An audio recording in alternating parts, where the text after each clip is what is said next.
मित्रों, भगवान कल्कि और वैष्णवी के मिलन की यह दुर्लभ कथा जो आप देखने जा रहे हैं, कल्कि पुराण, जो महर्षि व्यास जी द्वारा आज से हजारों साल पहले अपनी दिव्य दृष्टि द्वारा संस्कृत भाषा में लिखी गई थी, को हिंदी में रूपांतरित कर आपके सामने प्रस्तुत किया गया है।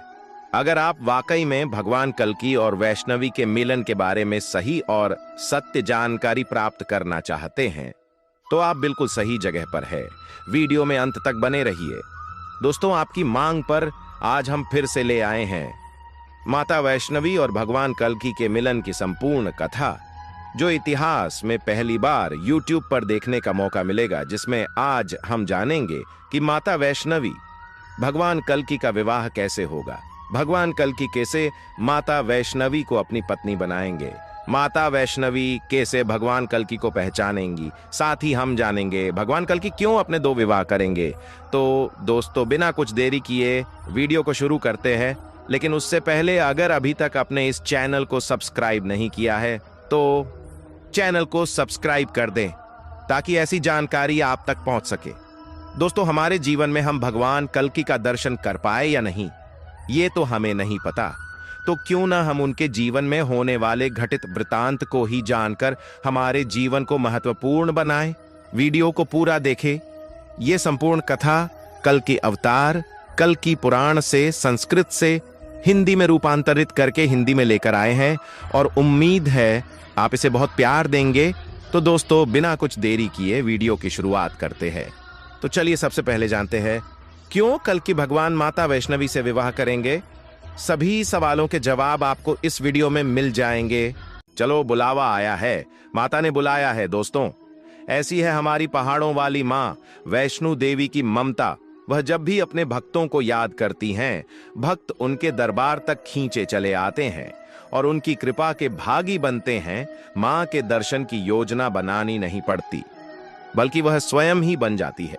परंतु शायद ही आप उस दिव्य योजना के बारे में जानते होंगे जो भगवान विष्णु ने माँ वैष्णो देवी के लिए बनाई थी। और वो रहस्य जुड़ा है भगवान विष्णु के कल्कि अवतार से। क्या है वो रहस्य? ये जानने के लिए हमें चलना होगा त्रेता युग में, जब पृथ्वी लोक में कई सारी आसुरी शक्तियों का आतंक था। राक्षसों के उपद्रव से त्रिदेव अत्यधिक परेशान थे। वो इस बात से चिंतित थे कि उनके दिए हुए वरदान ही पृथ्वी लोक में आतंक का कारण बन रहे हैं। यह देखकर देवी महाकाली, महालक्ष्मी और माता सरस्वती ने निश्चय किया कि वो त्रिदेवों की चिंता को दूर करने का प्रयास करेंगी। और फिर तीनों देवियों ने अपनी अपार शक्तियों के तेज से एक बालिका को उत्पन्न किया। उस बालिका ने अपने जन्म का कारण पूछा, तो देवियों ने उसे बताया कि उसके जन्म का कारण है पृथ्वी लोक में आसुरी शक्तियों का विनाश करना। उन्होंने उस बालिका से कहा कि जाओ और दक्षिण भारत में रहने वाले विष्णु भक्त रत्नाकर के यहाँ जन्म लो। वहीं दूसरी ओर संतानहीन रत्नाकर राजा बहुत परेशान था, क्योंकि उसकी एक भी संतान नहीं थी। उसने भगवान विष्णु की बहुत पूजा अर्चना की। तब जाकर एक दिन जब राजा रत्नाकर सो रहे थे, तो उनके सपने में आकर भगवान विष्णु ने उन्हें इस बात का बोध कराया कि उनके यहाँ एक पुत्री का जन्म होगा, जिसके भक्तों की संख्या अपरंपार होगी। कुछ समय पश्चात रत्नाकर के घर पुत्री ने जन्म लिया और उन्होंने उसका नाम रखा त्रिकुटा। बचपन से ही त्रिकुटा को दिव्य ज्ञान प्राप्त करने की तीव्र इच्छा थी। जल्द ही उन्हें ज्ञात हो गया कि वो ये ज्ञान तपस्या और ध्यान से ही अर्जित कर सकती हैं, लेकिन परिवार में रहकर यह असंभव था। जब यह बात त्रिकुटा ने अपने पिता को बताई और कहा कि वो घर बार त्याग कर समुद्र किनारे तपस्या करना चाहती हैं, तो वह तैयार हो गए, क्योंकि उन्हें ज्ञात था कि उनकी पुत्री कोई साधारण बालिका नहीं है, बल्कि उसमें दिव्य शक्ति समाहित है। इसके पश्चात त्रिकुटा ने समुद्र किनारे तपस्या प्रारंभ कर दी। तभी एक दिन माता सीता की खोज में समुद्र किनारे से प्रस्थान कर रहे प्रभु श्री राम पर त्रिकुटा की दृष्टि पड़ गई। वह तत्काल पहचान गई कि प्रभु श्री राम कोई और नहीं बल्कि भगवान विष्णु के अवतार हैं। वह श्री राम के पास गई और उनके चरणों में पुष्प अर्पित किए और उनसे आग्रह किया कि वह उसे अपने में समाहित कर लें। परंतु प्रभु श्री राम ने कहा कि यह उचित समय नहीं है। हालांकि मैं तुम्हारी श्रद्धा से प्रसन्न हूं, इसलिए अब से तुम्हारा नाम वैष्णवी होगा। वनवास के पश्चात मैं पुनः तुम्हारे पास आऊंगा। अगर तुम उस पल मुझे पहचान गई तो मैं तुम्हारी इच्छा अवश्य पूर्ण कर दूंगा। और यह कहकर वह सीता जी की खोज में निकल गए। काफी समय बीत गया, लेकिन वैष्णवी का प्रभु श्री राम की प्रतीक्षा का समय समाप्त नहीं हुआ। तभी एक दिन एक वृद्ध व्यक्ति वैष्णवी के समक्ष आया और उनसे कहा कि तुम अति सुंदर हो और तुम्हारा इस एकांत स्थान पर यूं अकेले रहना कदापि उचित नहीं है। तुम मुझसे विवाह कर लो।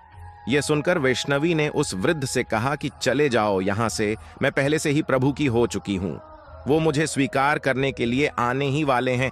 तभी एकाएक उन्हें लगा कि उनसे कुछ गलती हो गई है, परंतु जब तक वह कुछ जान पाती तब तक बहुत देर हो चुकी थी, क्योंकि वह वृद्ध कोई और नहीं बल्कि स्वयं प्रभु श्री राम थे। वैष्णवी ने उनसे क्षमा मांगी, परंतु श्री राम ने उनसे कहा कि आपका मुझे पहचान न पाना यह दर्शाता है कि आपकी इच्छा पूर्ण करने का उचित समय अभी नहीं आया है, क्योंकि अभी आपको पृथ्वी पर रहकर बहुत कार्य संपन्न करने हैं। त्रेता नहीं बल्कि कलयुग में आप मेरे अंदर समाहित हो सकेंगी, जब मैं कल की अवतार के रूप में पृथ्वी पर जन्म लूंगा। इसके पश्चात श्री राम ने वैष्णवी को यह निर्देश दिया कि वह उत्तर भारत में स्थित त्रिकुटा की पहाड़ियों पर जाकर तपस्या करें, वहीं आश्रम स्थापित करें, अपनी शक्तियों से मानव का कल्याण करें और उनकी इच्छाओं की पूर्ति करें। तब जाकर त्रेता युग में भगवान विष्णु के कल की अवतार से वह विवाह करके उनमें समाहित हो सकेंगी। इसके पश्चात वैष्णवी ने तत्काल उत्तर भारत की पहाड़ियों की ओर प्रस्थान किया और वहां जाकर अपनी तपस्या प्रारंभ की। धीरे धीरे समय बीतने के साथ ही साथ उनकी महिमा दूर दूर तक फैलती चली गई। परंतु एक दिन जब महायोगी गोरखनाथ को वैष्णवी के बारे में पता चला तो उन्होंने जानने का प्रयास किया कि आखिर यह वैष्णवी है कौन। तब उन्हें अपनी दिव्य दृष्टि से श्री राम और वैष्णवी के बीच हुए वार्तालाप के बारे में पता चला। वो बहुत उत्सुक हो गए। आखिर वैष्णवी में ऐसा क्या है जो इतनी संख्या में लोग उसके पास जा रहे हैं।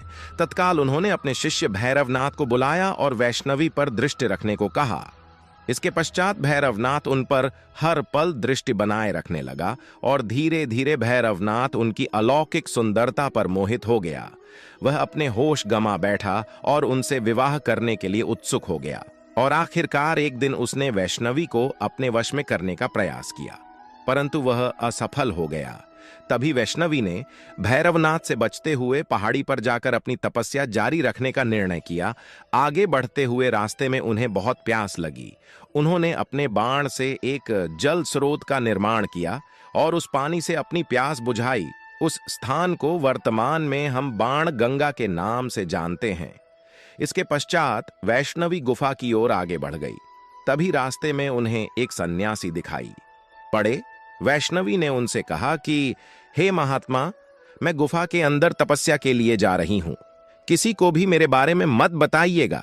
इसके पश्चात उन्होंने गुफा में जाकर लगभग 9 महीने तक तपस्या की और उसी गुफा को वर्तमान में हम अर्ध कुंवारी के नाम से जानते हैं।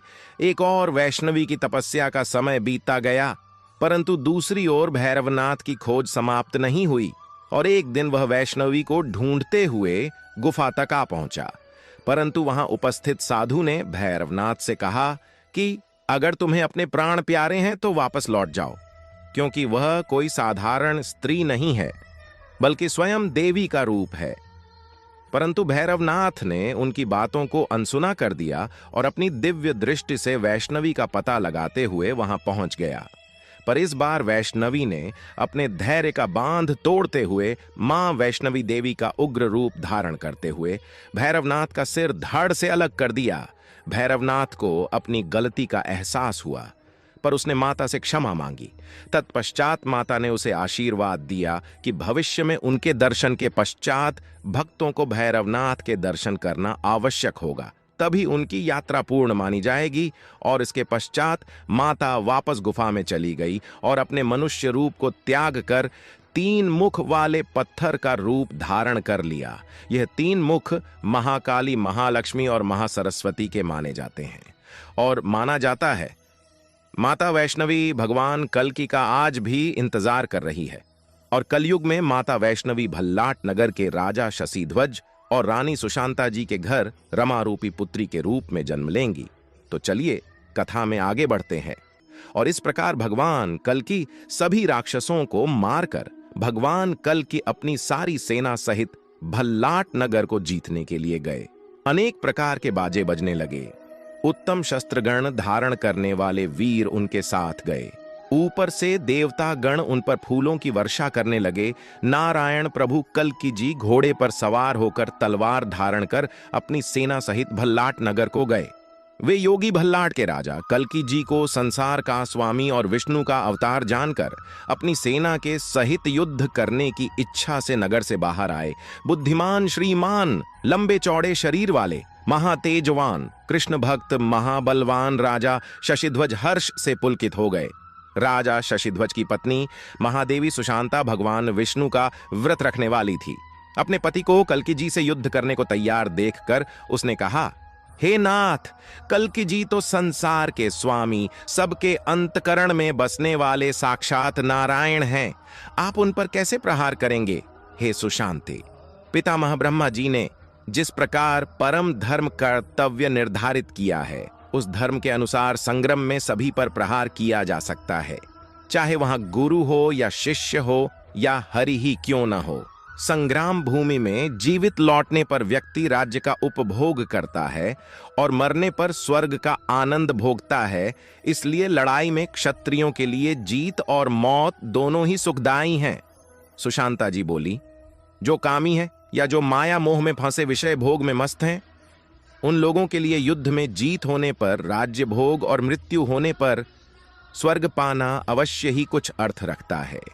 परंतु जो नारायण के सेवक हैं, उनके लिए ये दोनों चीजें कुछ भी नहीं हैं।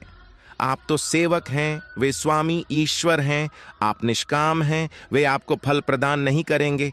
ऐसी अवस्था में मोहपूर्वक दोनों में युद्ध होना कैसे संभव हो सकता है? राजा शशिध्वज ने कहा, ईश्वर तो सुख दुख आदि सब द्वंद्वों से परे हैं। यदि उनके देह धारण करने के कारण ईश्वर और सेवक में द्वंद्व युद्ध हो जाए तो वह विलास लीला सेवा रूप मानी जाएगी। जब भगवान ने देह धारण की, तब काम आदि गुण जो माया के अंश हैं और शरीर के गुण हैं, भगवान के शरीर में आए। काम आदि का आरोपित होना देह धर्म है, तो उनके शरीर में विषय आदि क्यों नहीं आएंगे? सर्वव्यापक और पूर्ण ब्रह्म भाव संपन्न होने से ही परमेश्वर को ब्रह्म कहते हैं। वही परमेश्वर जब शरीर धारण कर अवतार लेता है तो वह एक व्यक्ति हो जाता है और उसे शरीरिता कहते हैं। परमेश्वर के दो रूपों में अभेद दृष्टि रखने वाले भक्त के भी जन्म, परमेश्वर में लय और सांसारिक अभ्युदय उसी प्रकार संभव हैं। भगवान विष्णु सेव्य भी हैं और सेवक भी है। इसके बाद राजा शशिध्वज ने हर्षपूर्वक प्यारी सुशांता को छाती से लगाया। फिर अनेक वैष्णव वीरों को लेकर वैष्णवों के साथ भगवान के नाम का स्मरण करते हुए युद्ध करने के लिए गए। राजा शशिध्वज ने कल्कि जी की सेना में घुसकर भारी सेना को तितर बितर कर दिया। युद्ध के लिए तैयार महान वीर शय्या कर्णगण शस्त्रास्त्र उठाकर उनके साथ युद्ध करने लगे। शशिध्वज राजा के पुत्र महाबलवान परम वैष्णव महाधनुर्धारी श्रीमान सूर्यकेतु सूर्यवंशी राजा मरु के साथ लड़ने लगे। सूर्यकेतु के छोटे भाई बृहत्केतु थे। वे अत्यंत सुंदर, कोयल जैसी मधुरवाणी वाले और गदा युद्ध में बड़े निपुण थे। वे देववापी के साथ युद्ध करने लगे। राजा विशाख्यूप हाथियों के झुंडों सहित अनेक प्रकार के अस्त्र और शस्त्र लेकर राजा शशिध्वज के साथ युद्ध करने लगे। सारे लोग ही अद्भुत युद्ध को देखने के लिए आए। शंख दुंदुभी और नगाड़ों की आवाज, वीरों की ताल, हाथियों की चिंगाड़, घोड़ों की हिनहिनाहट और युद्ध के अस्त्रों के छोड़े जाने से होने वाली आवाज से युद्ध भूमि में भारी शोर हो गया। सब लोग गूंगे की तरह दिखाई देने लगे। कोई किसी की बात नहीं सुन सकता था। रथ पर सवार रथ वालों से, पैदल पैदलों से, घुड़सवार घुड़सवारों से भिड़कर लड़ने लगे। यह युद्ध देवासुर संग्राम की तरह यमराज की प्रजा बढ़ाने लगा, अर्थात बहुत भारी संख्या में लोग मारे जाने लगे। इस युद्ध में कल्कि जी की सेना के वीर और सेनापति और उनसे भिड़े हुए शशिध्वज के योद्धागण धूल धूसरित होने लगे। उनके हाथ, पांव और सिर कट कट कर जमीन पर गिरने लगे। कोई घायल होकर भाग रहे हैं, कोई चिल्ला रहे हैं, कोई भर आई हुई आवाज में बिलख रहे हैं, कोई खून की धार से भीग रहे हैं, कोई एक दूसरे पर गिरकर पृथ्वी कोड़के हुए हैं और कोई हाथी और घोड़ों के पांव और रथों से कुचले जा रहे हैं। इस तरह इस युद्ध में हजारों करोड़ों वीर मारे गए। युद्ध भूमि में खून की नदियां बहने लगीं। इन नदियों से पिशाच, राक्षस, गीदड़ और गिद्धों को बहुत आनंद मिला। खून की इन नदियों में गिरी हुई पगड़ियों हंसों के समान दिखाई देने लगीं। गिरे हुए हाथी टापुओं की तरह दिखाई देने लगे। रथों के झुंड नावों की तरह दिखाई दे रहे थे। कटे हुए हाथ और पांव मछलियों के समूह की तरह दिखाई दे रहे थे और योद्धाओं के आभूषण और तलवारें सोने की रेत की तरह दिखाई दे रही थीं। इस प्रकार संग्राम भूमि में अति दारुण नदी प्रवृत्त हुई।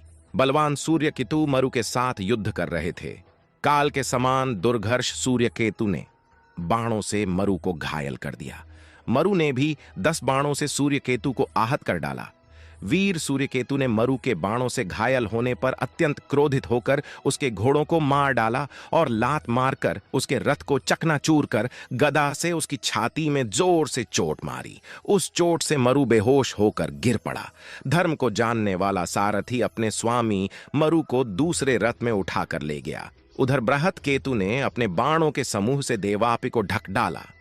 जिस प्रकार सूर्य देवता कुहरे से ढक जाते हैं, उसी प्रकार बाणों से ढके हुए देवापि ने उसी समय धनुष उठाकर अपने बाणों की बौछार से शत्रु के बाणों का निवारण कर दिया।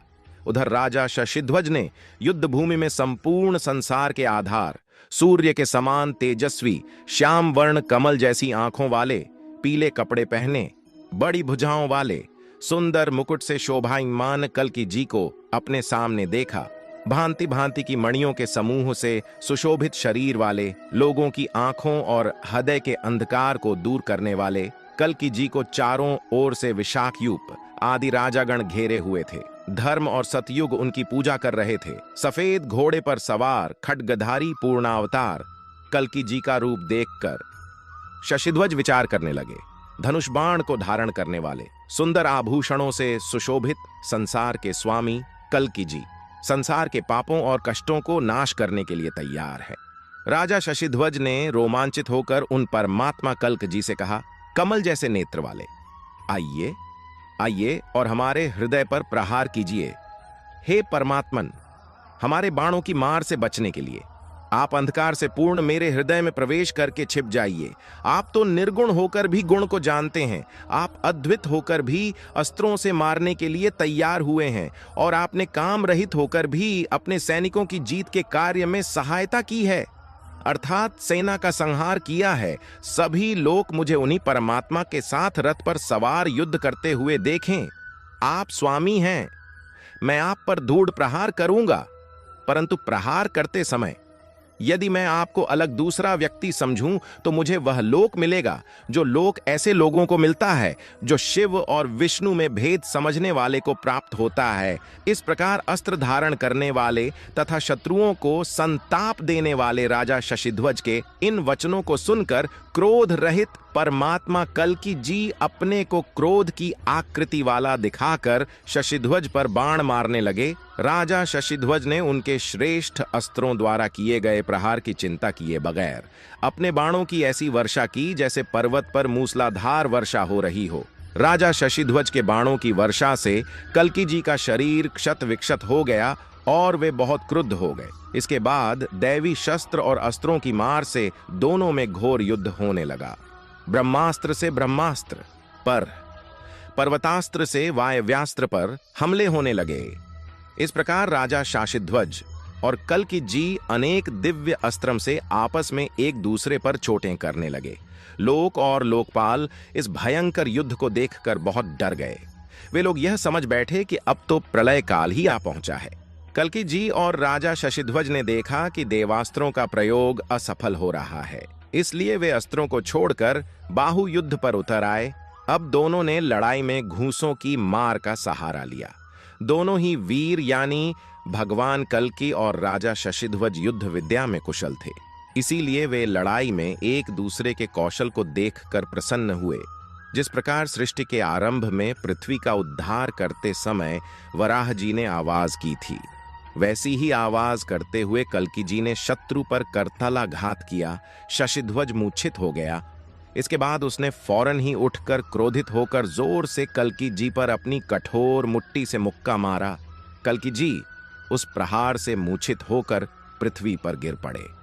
भगवान जगदीश्वर कल्कि जी को मूर्छित देखकर उनको ले जाने के लिए धर्म और सतयुग वहां पर आए। राजा शशिध्वज ने धर्म और सतयुग को दो कांखों में ले लिया। फिर शशिध्वज कल्कि जी को गोद में उठाकर कृतकृत्य हो गया। वह अपने घर की ओर चला गया। इस प्रकार राजा शशिध्वज सुराधिप देवताओं के वहां पहुंचकर उसने देखा कि रानी सुशांता नारायण जी के मंदिर घर में विराजमान है। सुशांता के चारों ओर वैष्णवी नारियां बैठी हुई थीं और भगवान नारायण जी का गुणगान कर रही थीं। सुशांता का अति सुंदर मुख देखकर राजा ने कहा, हे सुशांती, जिन्होंने बेचारे देवताओं की विनय भरी प्रार्थना पर शंभल गांव में जन्म लिया है और जिन्होंने विद्या प्राप्त कर पाखंडियों और म्लेच्छों का विनाश किया है, वही हृदय में रहने वाले तुम्हारी शक्ति की परीक्षा लेने के लिए माया का सहारा लेकर मूछा रूपी छल से इस समय यहां आए हैं। हे कांते, यह देखो, धर्म और सत्युग हमारी दोनों आंखों में मौजूद हैं, तुम इनकी पूजा करो। राजा शशिध्वज के ऐसे वचन सुनकर सुशांता बहुत प्रसन्न हुई और बोली, हे हरे जय हो, हे महामते, मेरे माया मोह से ढके हुए आवरण को हटाकर अमरदेवगण सेवित सुंदर आभूषणों से सजे सज्जनों द्वारा पूजित अपने कमल जैसे चरणों को हमारे सामने रखो। आपका शरीर तो दुनिया भर की उत्तम सामग्री से बना है, सज्जनों के हृदयों में स्थित है और स्वयं कामदेव तक को मोहित करने वाला है। हमारी मनोकामना को पूरा करें। आपका यश दुनिया के शोक का नाश करने वाला है। आपके मुस्कान सुधा संपन्न चांद जैसे मुंह से अमृत से भरी मीठी बोली निकालकर सबको प्रसन्न करती है। हे परमात्मा, आपका चंद्रमा जैसा सुदर मुख संसार का कल्याण करे।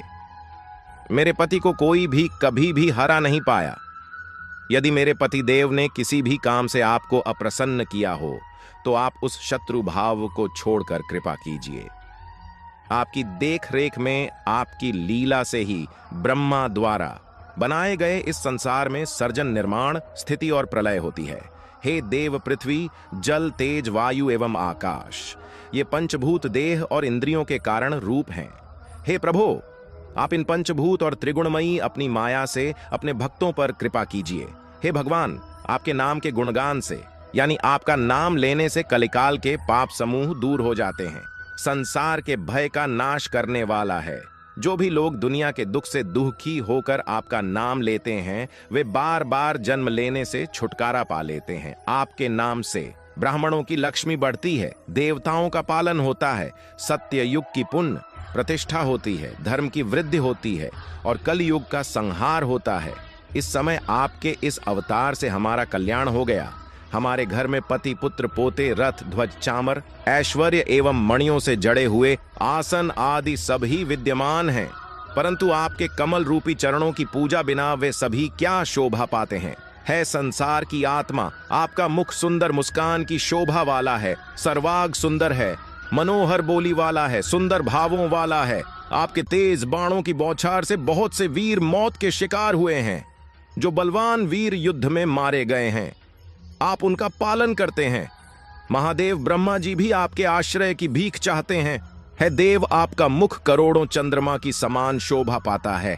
इसके बाद कल्कि जी इस प्रकार सुशांता के विनय गीत से संतुष्ट हो उसी प्रकार उठ बैठे जैसे युद्ध में स्थिर मूर्छित वीर रणशैया से उठे। कल्कि जी ने कहा, है कमल जैसे सुंदर फूल की भौति नेत्रों वाली, तुम कौन हो? किस कारण हमारी सेवा करने के लिए तैयार हो? ये महावीर शशिध्वज किस लिए मेरे पीछे उपस्थित हैं? हे धर्म, हे सतयुग, हम लोग युद्ध भूमि को छोड़कर किस लिए शत्रु के अंतपुर में आए? मुझको बताओ। शत्रु की स्त्रियां किस कारण से प्रसन्न हृदय से मेरी सेवा करती हैं? मैं तो मूर्छित हो गया था। शूरवीर शशिध्वज ने मेरा नाश क्यों नहीं किया? सुशांता बोली, पृथ्वी के रहने वाले, स्वर्ग के रहने वाले, रसातल के रहने वाले मनुष्यों, सुर तथा असुरों और नागों में भला ऐसा कौन है जो नारायण कल्कि जी की सेवा नहीं करता?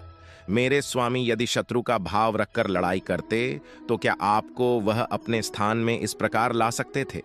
मेरे स्वामी आपके दास हैं और मैं आपकी दासी हूं। हे लंबी भुजाओं वाले, मुझ पर प्रसन्न होकर आप स्वयं ही यहां पर आए हैं। धर्म बोले, हे कली का नाश करने वाले, ये दोनों ही जिस तरह आपकी भक्ति कर रहे हैं, आपके नाम का कीर्तन करते हैं और आपकी स्तुति करते हैं, उसे देखकर तो मैं कृतार्थ हो गया हूं, अत्यंत धन्य हो गया हूं। आज मैं आपके इस सेवक का दर्शन करके सत्य युग के नाम से जाना जाता हूं। आप भी इस सेवक के तेज से ईश्वर और संसार के पूजनीय बन गए। शशिध्वज बोले, मैंने युद्ध करके आपके शरीर पर प्रहार किया है। आप हमारी आत्मा हैं। मैंने काम क्रोध आदि रोग के वशीभूत होकर आपसे दुश्मनी की है। मुझे दंड दीजिए। इस वचन को सुनकर कल्की जी ने मुस्कुराकर बार बार कहा, तुमने तो हमें जीत लिया है। इसके उपरांत राजा शशिध्वज ने लड़ाई के मैदान से अपने पुत्रों को बुला सुशांता के मन की बात समझकर सुशांता की प्रेरणा से कल्की जी को रमा नाम की अपनी कन्या को कन्यादान में दे दिया। राजा लोगों ने तरह तरह के स्वादिष्ट भोजन का सत्कार पाते हुए सभा में प्रवेश किया। ब्राह्मण, क्षत्रिय, वैश्य, शूद्र तथा दूसरी जाति वाले लोग विचित्र प्रकार के गहनों और तरह तरह की भोग वस्तुएं पाकर कमल जैसी आंखों वाले श्री कल्की जी द्वारा शोभित उस सभा में कल्की जी के दर्शनों के लिए बैठे जैसे तारों के बीच में चांद शोभा पाता है, वैसे ही राजाओं के स्वामी कल्की जी सभी लोगों को मोहित करके शोभायमान हुए। कमल पत्र जैसी आंखों वाले कल्की जी ने सभा में उपस्थित राजाओं के समक्ष रमा जी के साथ पाणी ग्रहण और विवाह संस्कार किया। राजा शशिध्वज कल्की जी को जामाता के रूप में पाकर सभा में भक्ति सहित शोभायमान हुए। राजा शशिध्वज ने प्रसन्न चित्त से सभा में उपस्थित हुए लोगों के सामने अपनी कथा सुनाकर फिर हाथ जोड़कर कल्की जी से कहा, हे हरे, आप तीनों लोकों के स्वामी हैं। ये जितने भी राजा हैं आपके ही आश्रय में हैं। इन सभी राजाओं और मुझे भी अपनी आज्ञा का पालन करने वाला समझो।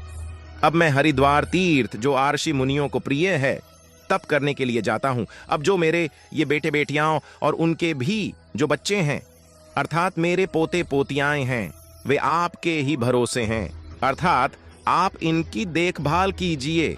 हे देवताओं के स्वामी, मेरी इच्छा को तो आप जानते ही हैं। यह कहकर राजा शशिध्वज अपनी पत्नी के साथ जाने के लिए तैयार हुए। इसके बाद महातेजस्वी कल्की जी विचित्र वचनों को कहकर अपने श्वशुर शशिध्वज को संतुष्ट करके राजाओं के साथ चले गए। राजा शशिध्वज भी कल्की जी की इच्छा अनुसार वर पाकर महेश्वरी माया की स्तुति करके मोह बंधन को छोड़कर स्त्री सहित जंगल को गए। कल्की जी ने सेना सहित कांचनीपुरी कांचीपुर के लिए प्रस्थान किया। तो दोस्तों, इस प्रकार माता वैष्णवी यानी रमा का विवाह कल्की से हुआ। उम्मीद है आपको वीडियो और कथा पसंद आई होगी, तो उसे लाइक करना मत भूलना। जय श्री कल्की भगवान, जय श्री वैष्णवी माता। बहुत से लोगों का प्रश्न भी है कि राजा महाराज तो अब रहे नहीं, तो मैं उनको बताना चाहता हूं, अभी कलयुग के अंत में समय है। जैसे जैसे कलयुग का अंत निकट आएगा, राजा महाराज भी आएंगे, क्योंकि हमारे ग्रंथों में ये बताया गया है। तो हे संभव है, और भगवान विष्णु का 10वां अवतार अभी हुआ नहीं है, पर जल्द ही होने लगा वाला है। उम्मीद है आप मेरी बातों को समझ चुके हैं। तो विनती है, हमारे सनातन धर्म से जुड़े लोगों को ऐसे सवालों से भटकाए ना। जय श्री नारायण।